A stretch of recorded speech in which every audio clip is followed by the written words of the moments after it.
Welcome back. પશ્ચિમ બંગાળની વાત કરીએ કે જ્યાં બીજા તબક્કામાં પણ જંગી મતદાન થયું છે। સાંજે 5 વાગ્યા સુધી 89.99% મતદાન થયું છે। વિધાનસભાની 142 બેઠક પર થઈ રહ્યું છે મતદાન। કુલ 41,000થી વધુ મતદાન કેન્દ્રો પર મતદાનનું આયોજન થયું। શાંતિપૂર્ણ મતદાન માટે કેન્દ્રીય દળોની 2321 કંપનીઓ તૈનાત। ભવાનીપુર બેઠક પર મમતા બેનર્જી અને સુવેન્દુ અધિકારી વચ્ચે જંગ જામશે। પશ્ચિમ બંગાળમાં ભવાનીપુર બેઠક પર મમતા બેનર્જી અને ભાજપના સુવેન્દુ અધિકારી સામસામે છે। ત્યારે આજે સવારે બંને એક જ સમયે ભવાનીપુરમાં પહોંચતા તણાવનો માહોલ સર્જાયો હતો।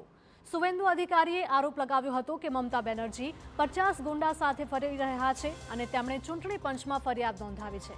બીજી તરફ મમતા બેનર્જીએ ભાજપ પર ગેરરીતિના આક્ષેપ પણ લગાવ્યા હતા।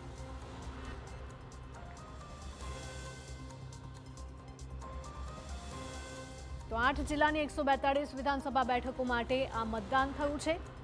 પશ્ચિમ બંગાળમાં જંગી મતદાન થયું છે। 1448 ઉમેદવારોના ભાવિનો ફેસલો થશે। સીએમ મમતા બેનર્જી સહિત અનેક દિગ્ગજોના ભાવિનો ફેસલો થશે। તો 3.21 કરોડ મતદાતા મતાધિકારનો ઉપયોગ કરશે। આ સાથે જ 41,001 મતદાન મથકો ઉપર મતદાનનું આયોજન કરવામાં આવ્યું।